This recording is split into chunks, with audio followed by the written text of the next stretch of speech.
है वो दूसरा प्रैक्टिकल है, लेकिन वो जो दूसरा प्रैक्टिकल है वो इम्पोर्टेंट ये है उसमें कि हम अगर दूसरे नेटवर्क में अगर हमारी जो फिशिंग लिंक है अगर हम स्प्रेड करें, तो फिर हम कैसे पासवर्ड ग्रैब कर सकते हैं, मतलब इन शॉर्ट क्रेडेंशियल कैसे ग्रैब कर सकते हैं।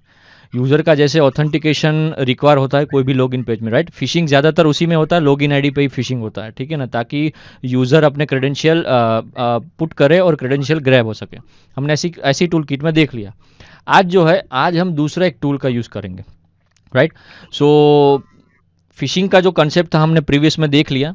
आज जो फिशिंग का पेज हम टूल किट से दूसरे टूल किट से यूज़ करेंगे, ठीक है। सो उसके लिए हम स्टार्ट करेंगे हमारा वर्चुअल मशीन, ठीक है। हमारा वर्चुअल मशीन हम स्टार्ट करेंगे काली। काली तो ऑपरेटिंग सिस्टम इज रिक्वायर्ड, वो उसके बिना आप एथिकल हैकिंग कंसेप्ट में थोड़ा ज़्यादा आपका लंबा हो जाएगा सीखना। मतलब बाय डिफ़ॉल्ट ये टूल्स अवेलेबल्स होते हैं ना, तो आपको इजी रहता है। हर एक टूल्स की प्रोग्रामिंग होती है, और प्रोग्रामिंग जो है काली जो ऑर्गेनाइजेशन है, कम्युनिटी, वहाँ पे सारे हैकर्स लोग हैं, प्रोग्रामर्स हैं, स्क्रिप्ट की कोडर्स हैं, जो वो सब बनाते हैं इसको। सो अपडेट्स होता रहता है। सो काली ऑपरेटिंग सिस्टम इज़ मस्ट। सो अगर आपको नहीं पता है तो काली सीख लेना। कैसे सीखना है ये धीरे धीरे, अगर यहाँ पे अगर सीख रहे हो तो सबसे बेटर है। अगर उससे पहले भी अगर आपको सीखना है तो यू कैन लर्न। सो मैं इधर आईडी पासवर्ड डालता हूँ, ये मेरा आईडी पासवर्ड, ठीक है। इससे हम लॉगिन करेंगे। हाँ, याद रखना काली ऑपरेटिंग सिस्टम अगर आप वर्चुअल मशीन में या फिर अपने होस्ट सिस्टम में अगर आप इंस्टॉल करो सीखने के टाइम, तो हमेशा उसका वर्जन होगा वो डेबियन वर्जन होगा, लिनक्स वर्जन नहीं होगा, याद रखना। अगर आप Ubuntu, Lubuntu, Linux Mint, Fedora OS, अगर ये सारे लिनक्स के पार्ट ऑपरेटिंग सिस्टम्स अगर आप यूज़ करते हो, तो उस टाइम वहाँ पे वर्जन जो है वो डेबियन नहीं आएगा, वहाँ पे लिनक्स के वर्जन आएंगे। लेकिन काली के लिए स्पेशली डेबियन वर्जन आएगा। अगर आप काली 64 बिट यूज़ करते हो तो डेबियन 64, काली 32 बिट यूज़ करते हो तो डेबियन 32 बिट, राइट। सो ये जो आप स्क्रीन पे देख रहे हो मेरा प्रीवियस सेव हुआ जो डेटा था वही है, ठीक है। हमको इसकी अभी कोई रिक्वायरमेंट नहीं है, ठीक है ना। ई एम मोम्बर हमने मेल पे देखा था, राइट। तो तब से ये सेव ही है। अब हम यहाँ पे स्टार्ट करेंगे फिशिंग के बारे में, कि फिशिंग कैसे हम कर सकते हैं दूसरे ऐसे मेथड से। एक मेथड कभी नहीं होती, मोर देन वन वे होता है। चाहे आप ऐसी टूल, कितने भी सारे टूल्स होते हैं, ठीक है, राइट। कंप्यूटर पूरी दुनिया में एक ही नहीं होता, हर एक कंप्यूटर अलग अलग होते हैं, कंप्यूटर बनाने वाली मैन्युफैक्चरिंग कंपनी अलग अलग होती है। तो सेम कंसेप्ट यही है। लिनक्स ओपन सोर्स है, तो कोई ना कोई अपने हिसाब से टूल्स को मॉडिफाई करके उसका यूआई चेंज करके, प्रोग्रामिंग चेंज करके उस हिसाब से वो बनाता है, और वो इफेक्टिव ही रहता है, क्योंकि उसके जो बेसिक कंपोनेंट्स जो होते हैं, बेसिक प्रोग्रामिंग के जो मेथड होते हैं वो सेम रहते हैं, सिर्फ उसके थोड़े से चेंजेस होते हैं यूज़ करने के टेक्निक्स, राइट। सो आज हम बात करेंगे जेड फिशर पे। जेड फिशर क्या है, ठीक है। अगर आपको नहीं पता तो जेड फिशर एक ऑपरेटिंग टूल ही है जो फिशिंग के टाइम यूज़ होता है काली ऑपरेटिंग सिस्टम में। अब कैसे डाउनलोड करते हैं, गिटहब पे ही होता है, ठीक है। गिटहब पे आप अकाउंट बना लीजिएगा और गिटहब से डाउनलोड कर लेना है आपको। अगर नहीं पता है तो मैं ट्राई करता हूँ आपके स्क्रीन के सामने, अगर दिख जाए तो गिटहब से कैसे इंस्टॉल होता है। आपको दूसरा कुछ नहीं करना है, सिर्फ आपको यूज़ करना है Zphisher. Zphisher GitHub, देखो स्क्रीन के सामने मैंने ऑलरेडी इंस्टॉल किया हुआ है, और मैंने जो अपना कुकीज़ और कैचे है ना वो अभी डिसेबल नहीं किया है। मैंने प्राइवेट ब्राउजिंग यूज़ नहीं किया। अगर मैं प्राइवेट ब्राउजिंग यूज़ करता तो ये जो आपकी लाइन जो देख रहे हो यहाँ पे कलर वो चेंज नहीं होता, राइट। मैं इसीलिए प्राइवेट ब्राउजिंग यूज़ नहीं कर रहा हूँ, ताकि आपको पता चले कि मैंने ये काम ऑलरेडी किया हुआ है। क्यों? क्योंकि अगर हम कुछ भी काम कराते हैं या फिर लर्न पे करते हैं तो आपको प्रैक्टिस आनी ज़रूरी है। So one practice is must. So मैंने ऑलरेडी इंस्टॉल किया हुआ है मेरे वर्चुअल मशीन के अंदर, तो इसीलिए आपको स्क्रीन पे ये दिख रहा है कि मैं ऑलरेडी यूज़ कर चुका हूँ, लेकिन फिर भी स्क्रीन पे बताते हैं कैसे यूज़ होता है। मैंने उसको गिटहब के अकाउंट पे जाके जेड फिशर का जो कोड होता है ना, कोड दो तरीके से है, ठीक है ना। एक तो उसकी जिप फाइल आप ले लो डाउनलोड करके, मतलब ये डाउनलोड करो और जिप फाइल आपको डाउनलोड हो जाएगी। ये देखो ये सेव फाइल, और ये ओके कंप्लीटेड है, ठीक है। या तो फिर यहाँ पे क्लोनिंग का लिंक आएगा। अगर आप पूरा डायरेक्टरी देखोगे ना तो यहाँ पे just clone this repository, GitHub वाला ये जेड फिशर है, इसको कॉपी करना है। अब हमें यूज़ करना है टर्मिनल। मैं पासवर्ड डालता हूँ, अपना आईडी पासवर्ड। मेरा टर्मिनल ओपन होगा, मुझे यहाँ पे पेस्ट करना है और यहाँ पे पहले क्या था, काली ऑपरेटिंग सिस्टम में ये जो आप रेड कलर देख रहे हो ना, रेड ब्लू, ये कलर कॉम्बिनेशन नहीं था। तो उस टाइम हमको पता नहीं चलता था कि क्या हमने कमांड सही डाला है या गलत डाला है। हम कमांड डालते थे ट्राई एंड एरर के टाइम और हम एंटर कर देते थे। जब भी एरर आती थी फिर हम वापस से रिजोल्यूशन देते थे, फिर वापस से ट्राई करते थे। लेकिन अभी इस वक्त इस काली में ऐसा अपडेट मॉड्यूल है कि जैसे ही रेड कलर आ जाए इसका मतलब ये है कि आप कमांड जो है वो गलत डाल रहे हो। ठीक है, ऑलरेडी आप सूडो में हो, रूट में हो, तो आपको सूडो लिखने की ज़रूरत नहीं है। स्टार्टिंग से ही गिट फिर क्लोन की पूरी लिंक जो है आपको पेस्ट करनी है। देखो यहाँ पे पूरा लिखा हुआ है, वो भी ऑफिशियल वेबसाइट से लिंक है। क्लोनिंग करना है गिट के अंदर से github.com पे, और जो फाइल जहाँ पे स्टोर की गई थी zfisher.git की, उसका पाथ पूरा सिलेक्टेड है। सो आपको देखने की भी ज़रूरत नहीं, क्योंकि गिटहब पे ऑलरेडी ये सब अवेलेबल होते हैं। ठीक है, और मैं यहाँ पे एंटर मारूंगा। zfisher already exist and is not an empty directory. इसका मतलब ये है कि मेरा ऑलरेडी एग्जिस्ट है। आपको सिर्फ यहाँ पे एंटर ही मारना है, दूसरा कुछ नहीं करना है। अगर मैं मान लो cd, मेरा प्रेजेंट वर्किंग डायरेक्टरी कौन सा है पहले मैं ये देख लेता हूँ। रूट का है। मैं काम करता हूँ, रूट से निकल जाता हूँ, मैं वापस से टर्मिनल पे आके एक पाथ सिलेक्ट करता हूँ जहाँ पे मैं zfisher इंस्टॉल करता हूँ, जहाँ मतलब cd स्पेस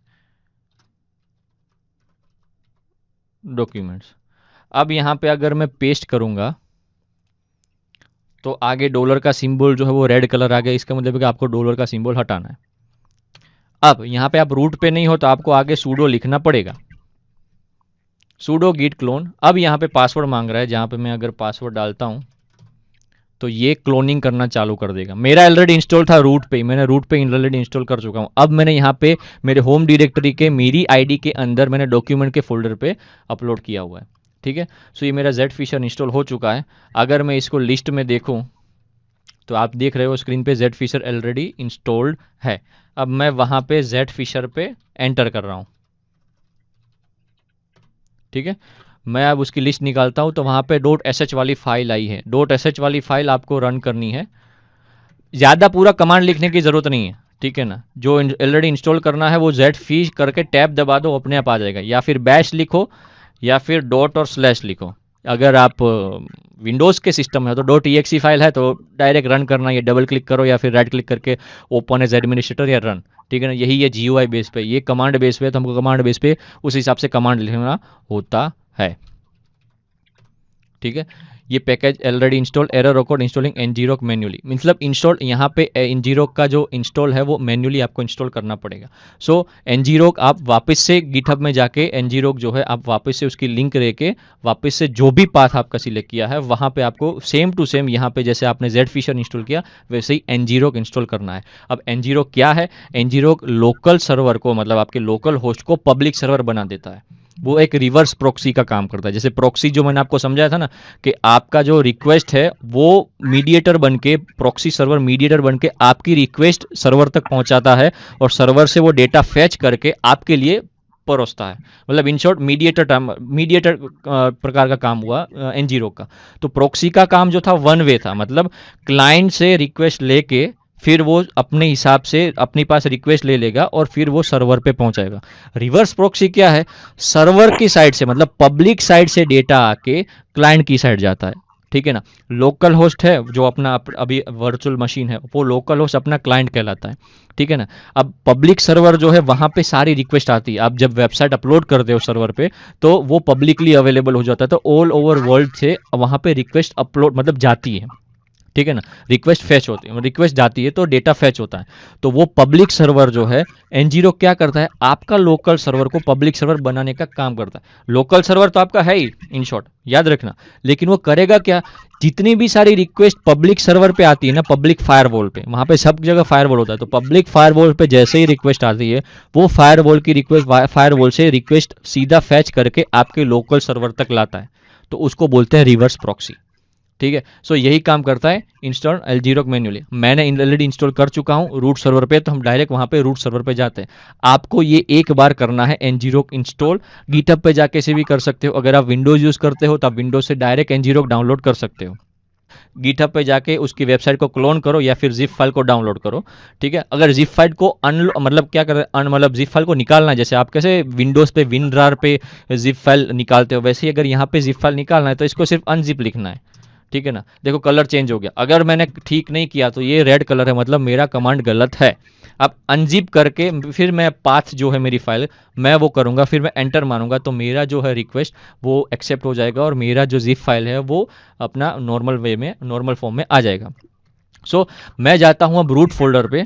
ठीक है, रूट फोल्डर पे मेरा ऑलरेडी अवेलेबल है, मुझे कुछ जानने की ज़रूरत नहीं है। देखो मैं रूट फोल्डर पे अवेलेबल जा चुका हूँ। अब वहाँ पे ऑलरेडी मैं जेड फिशर के पाथ पे ऑलरेडी पहुँच चुका हूँ। ठीक है, वहाँ पे मेरा Zphisher dot S H वाली जो फाइल है मुझे वो रन करनी है। ठीक है, या तो मैं डॉट स्लैश लिखूंगा या फिर मैं बैश लिखूंगा। याद रखना डॉट स्लैश या फिर बैश, फर्स्ट मुद्दा। सेकंड मुद्दा, ngrok जो है वो आपको आपका लोकल सर्वर को पब्लिक सर्वर बनाता है, तो वो भी याद रखना है आपको। कैसे आपको डाउनलोड करना है वो भी याद रखना है। ठीक है, बैश जो है जेड फिशर, मुझे सिर्फ जेड पी एच लिखूंगा और टैब दबाऊंगा तो भी मेरे पास आ जाएगा। ठीक है ना, इतना भी फिर वो करने की ज़रूरत नहीं है आपको, पूरा लिखने की ज़रूरत नहीं है। ठीक है ना, अब यहाँ पे ngrok इंस्टॉल होगा, क्लाउडफ्लेयर इंस्टॉल होगा। अगर आपको ऐसा लगता है कि मेरा सिस्टम जो है वो ngrok डाउनलोड नहीं कर पा रहा है, जैसे मैंने यहाँ पे वापस से मैं अगर जाऊँ रूट फोल्डर पे, अब तो चलो चला गया हूँ, मैं वापस से अगर नॉर्मल वे में चालू करता हूँ, cd स्पेस डॉक्यूमेंट्स में जाता हूँ, तो मैं doc लिख के टैब कर दूंगा।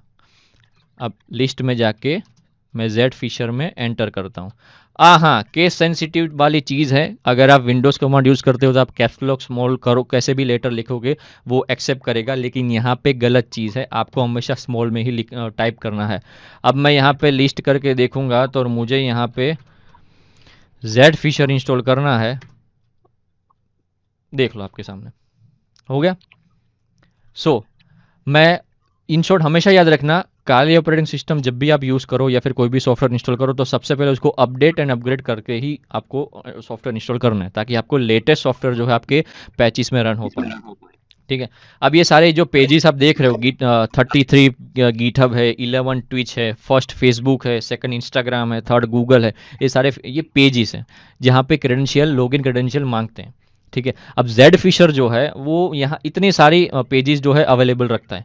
अब मुझे मान लो कि जाना है इंस्टाग्राम पेज पे, ठीक है ना, पहले हमने जो ऐसी टूल किट से यूज़ किया था वो हम गूगल वाला यूज़ किया था, आज हम इंस्टाग्राम पे जाएंगे।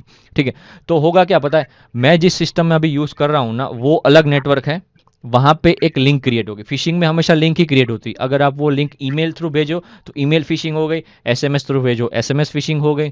ठीक है, सो अगर आप व्हाट्सअप थ्रू भेजो तो सोशल मीडिया फिशिंग हो गई। ठीक है, सो मैं अभी जा रहा हूँ इंस्टाग्राम पेज पे। ठीक है, तो यहाँ पे नीचे लिखा है सिलेक्ट एन ऑप्शन। ठीक है, जस्ट वन मिनट। ओके, अब सिलेक्ट एन ऑप्शन में मुझे जाना है इंस्टाग्राम पेज पे, तो मैं क्या करूँगा, 2 नंबर जो है ना वो टाइप करूँगा। सॉरी, मैं यहाँ पे रखना भूल गया। ठीक है, अब मैं जा चुका हूँ इंस्टाग्राम पेज के उसका जो पाथ है वहाँ पे 4 ऐसे पेज हैं। ठीक है ना, traditional login page, auto followers login page, 1000 followers login page and blue badge verify login page, ये सारे पेजेस अवेलेबल है। इसका कोई मीनिंग कुछ नहीं होता दोस्त, आप लॉगिन करोगे ना बस वहाँ तक ही जेड फिशर का काम है, ये सब दिखावा है कि मेरे पास 1000 है, पेजेस तो है, कोई इशू नहीं, ओपन थोड़ी होगा दोस्त। फिशिंग वाला जो काम कर रहा है ना उसको सिर्फ आपके आईडी पासवर्ड से मतलब है। आपके स्क्रीन के सामने कितना भी 1000 या ब्लू बैज वेरीफाई लॉगिन कितना भी दिखाए, आप लॉगिन के टाइम तो पहले लॉगिन मारोगे ना, बस तो फिर फिशिंग के टाइम पर वही करना है। लेकिन टर्म्स एंड कंडीशन, आप जो भी इधर सीख रहे हो ना उसका कभी मिसयूज मत करना। पहले चाहते हैं, वापस से इधर आते हैं, हमको चाहिए ट्रेडिशनल लॉगिन पेज, 4 में से कोई भी ले लो, मैं फर्स्ट वाला लेता हूँ। ठीक है ना, ट्रेडिशनल लॉगिन पेज। अब यहाँ पे जब 3 सिस्टम देख रहे हो ना, लोकल होस्ट, ngrok.io, क्लाउडफ्लेयर, ये सारे जो सर्वर्स बनाते हैं। ठीक है ना, लोकल होस्ट से भी आप बना सकते हो, ठीक है ना, ngrok.io से भी बना सकते हो, जिसमें बगल में लिखा है बगी, बगी मतलब बग टाइप का है, जहाँ पे एरर आती रहती है, अभी बेटा वर्जन में। ठीक है ना, बेटा वर्जन तो आपको पता ही है ना, डेवलपर वर्जन जो टेस्टिंग पर्पज होता है वो। क्लाउडफ्लेयर न्यू, तो हम न्यू पे जाते हैं, देव्स में भी जा सकते हो। ठीक है ना, लोकल होस्ट जो है वो आप मतलब जो भी लिंक क्रिएट होगी ना वो लोकल होस्ट की क्रिएट होगी। ngrok.io है, वहाँ पे अगर आप जाते हो तो जो लिंक क्रिएट होगी वो ngrok के सर्वर के रिलेटेड होगी, और अगर आप क्लाउडफ्लेयर के अंदर जाते हो तो क्लाउडफ्लेयर के रिलेटेड होगी। ठीक है ना, मैं न्यू में है तो न्यू में जाता हूँ क्योंकि वो नया है, तो एक बार ट्राई मारते हैं। जेड फीचर मैंने ऑलरेडी डाउनलोड किया था, इसका मतलब ये नहीं कि मैंने प्रैक्टिस की थी। ये ट्राई एंड एरर होता है, ठीक है ना। ये आपको सिर्फ और सिर्फ नॉलेज होना चाहिए कैसे कौन सी टेक्निक यूज हो पाए। आपको वर्ड्स याद रखने की जरूरत नहीं कि कौन से पाथ पे कैसे जाना है, वो भी याद रखना जरूरत नहीं है। बस आपको ये पता होना चाहिए कि कौन सी टेक्निक के लिए कौन सा टूल आता है, ठीक है, और वो कैसे ग्रैब कर सकते हैं और कैसे उसको यूज करना है। उसके लिए हेल्प मेनू तो है ही। आपको सिर्फ हेल्प में भी देखना है, सीखना है कि हेल्प में मेनू में जो भी आपको फ्लैग्स दिए हैं वो फ्लैग्स को आप कैसे यूज कर सकते हो। हर एक हेल्प मेनू के अंदर, हर एक टूल्स के हेल्प मेनू के अंदर लास्ट में एग्जांपल दिए होते हैं। जैसे हमने एन मैप पे देखा था, एन मैप -s करो तो उसके सारे कमांड्स आ जाते थे ऑपरेटिंग सिस्टम के वर्जन्स के। तो लास्ट में कैसे हम पोर्ट्स के देख सकते हैं, या फिर हम कैसे सर्विस वर्जन देख सकते हैं, उसका भी एग्जाम्पल था। तो सेम कंसेप्ट यही होता है, मतलब आप पूरा सीख सकते हो अपने हिसाब से, अगर आप सीखने की चाहत रखो तो। मैं जाता हूँ क्लाउडफ्लेयर पे, थर्ड नंबर पे। अब ये पूरा सर्वर रन करेगा, ठीक है ना, PHP सर्वर, N0, ये जो भी है क्लाउडफ्लेयर, अब क्लाउडफ्लेयर रन करेगा सर्वर का, ठीक है ना। अब यहाँ पे जैसे ही कनेक्ट होगा तो आप स्क्रीन पे देख सकते हो दो लिंक क्रिएट हुई, इसमें से URL 1 में तो कुछ नहीं है, लेकिन URL 2 में है, ठीक है। यहाँ पे इसका कोई गारंटी नहीं है कि आपने जो लिंक ओपन की है वो लिंक जो सही ही हो। कभी कभी URL 1 URL 2 दोनों में लिंक आती है और कभी कभी नहीं आती। इसका मतलब ये नहीं कि आपकी प्रोसेस जो है वो फेल हो गई, कुछ भी। ये सिस्टम जनरेटेड है, ठीक है ना। आप करोगे तो होगा, नहीं करोगे तो नहीं होगा। जैसे भी लिंक देती है आपको सिर्फ एक्सेप्ट करना है और ये लिंक को कॉपी करके भेजना है, ठीक है ना। आप कैसे कौन से लिंक में भेजते हो ये अलग है। मेरी स्क्रीन पे यहाँ पे मेरा मोबाइल जो है, ठीक है, यहाँ पे ये मेरी स्क्रीन का जो मोबाइल मैं आपको दिखा रहा हूँ, ये जो मेरा मोबाइल है, यहाँ पे आपकी जो स्क्रीन दिख रही है ना, वो मैं लिंक कॉपी करके मेरे नेटवर्क में डालूंगा। ये जो वर्चुअल मशीन जिस नेटवर्क पे रन कर रही है वो अलग है, और मेरा जो मोबाइल का जो नेटवर्क है वो अलग है। ये अलग अलग डिफरेंट नेटवर्क हुआ। चाहे मैं कोई, भले ही मैं इधर मेरे कंपनी में बैठा हूँ, लेकिन मेरे मोबाइल में तो मेरा दूसरा ही नेट चल रहा है, तो वो नेटवर्क अलग हो गया, ठीक है ना। आप जिस पीसी को यूज कर रहे हो वो नेटवर्क अलग हो गया। तो मैं अगर ये लिंक ओपन करता हूँ, ठीक है, मेरी स्क्रीन के अंदर हो जाता तो वेल एंड गुड। आपको ट्राई एंड एरर भी करना है, ठीक है, आप अपने हिसाब से भी कर सकते हो। मैं क्रोम खोलता हूँ, जस्ट 1 मिनट दोस्त। यहाँ पे मैं न्यू टैब पे जा रहा हूँ, ठीक है ना, न्यू टैब पे। अब मैं न्यू टैब पे जाऊँगा, बैकएंड के सारे प्रोसेस में बंद कर दे रहा हूँ ताकि मेरा नेट बचे और मैं फोकस कर सकूँ, ठीक है। ये मेरा फर्स्ट पेज आ गया, राइट। मैं यहाँ पे आपकी स्क्रीन के पे जो URL 2 में दिख रहा है ना, वो मैं लिंक यहाँ पे मैं पुट करूंगा, ठीक है। एक्सेप्ट हो जाता है, ठीक, क्योंकि यहाँ पे देखो HTTP लिखा हुआ है, S नहीं लिखा हुआ है। तो जो भी कोई अगर लिंक ओपन करेगा तो उसको पता ही है कि HTTPS नहीं है, SSL सर्टिफिकेट नहीं है, तो हमको लिंक ओपन करना चाहिए नहीं, नो डाउट। वापस से अगर हम वापस से ट्राई करेंगे तो वापस से हमको HTTPS की लिंक हो जाएगी, ठीक है। अभी के लिए HTTP है तो हम HTTP वाला ही अभी टाइप करेंगे। सो यहाँ पे जो आप स्क्रीन पे देख रहे हो, HTTP get dash unlimited dash followers for Instagram @ ठीक है, फॉलोअर्स फॉर Instagram @ हो जाता है ओपन तो ठीक, अगर नहीं होता तो वापस से हम ट्राई एंड एरर करेंगे। अब यहाँ पे मेरी जो स्क्रीन है ऐसी रन हो रही है, देखते हैं अगर एरर आ जाती है तो ठीक है, नहीं आती है तो कुछ नहीं। आपके स्क्रीन के सामने देखो गूगल का ओपन हो गया, तो इसका मतलब ये है कि आपको वापस से ट्राई करना है, ठीक है ना।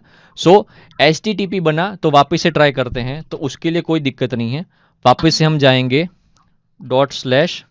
./zfisher, एंटर करेंगे, इंस्टाग्राम पेज लेंगे और यहाँ पे क्लाउडफ्लेयर लेंगे। अब ये एरर होगा चालू, अब ये चालू होगा, देखते हैं कौन सी लिंक बनती है, हम वेट करते हैं तब तक। क्लाउडफ्लेयर रन हुआ, अब हो जा N0, ठीक है ना। तो वापस से हम जस्ट 1 मिनट, वापस से हम एग्जिट करते हैं।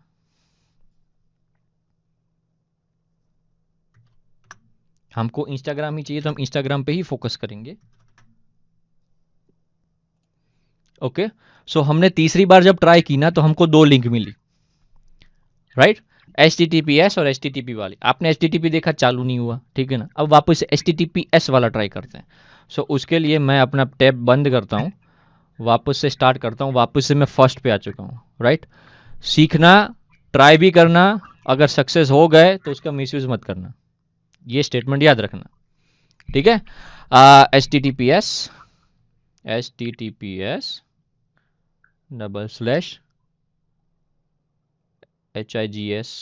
/highs loan dash rip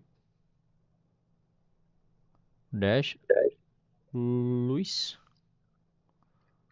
trycloudflare.com trycloudflare.com https highs loan rip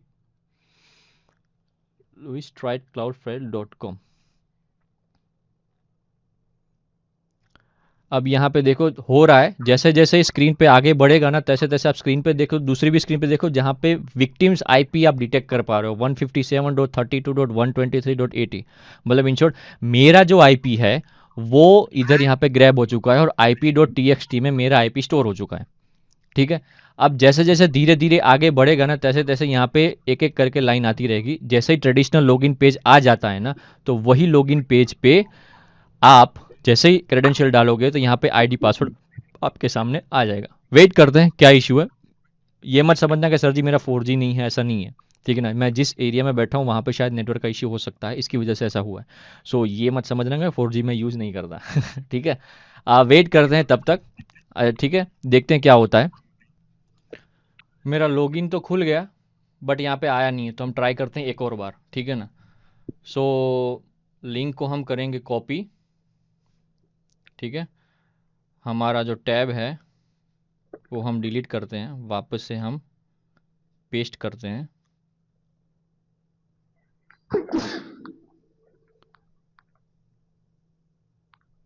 वापस से मेरा लॉगिन पेज खुल गया, लेकिन वापस से यहाँ पे आईडी पासवर्ड का नहीं आया। क्यों? क्योंकि हमने इधर क्रेडेंशियल डाला ही नहीं है। हम क्रेडेंशियल डालेंगे फिर उसके बाद हमारा लिंक ओपन होगा। तो इंस्टाग्राम का पेज आ गया ट्रेडिशनल, ठीक है। अब मैं आईडी पासवर्ड मैं डालता हूँ, ठीक है ना, कैसे भी रैंडम, ठीक है ना।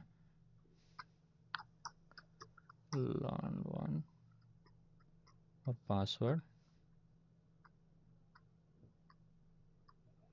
ठीक है। देखा, जैसे ही मैंने पासवर्ड डाल के लॉगिन का बटन दबाया, सिर्फ और सिर्फ लॉगिन का बटन दबाया, स्क्रीन पे देख लो यहाँ पे लिखा है login info found, login info found learn one, और पासवर्ड मैंने देखा था this is hacked. So password जो है वो भी आ गया। और कहाँ पे सेव हुआ? यूजर नेम डॉट डैट में, डैट फोल्डर में हुआ। अगर डैट फोल्डर में आपको ओपन करना है तो कैट कमांड से आप यूज कर सकते हो, CAT space user names dot that. लेकिन जिस पाथ पे ये स्टोर है वहां से ही आप ग्रैब कर सकते हो।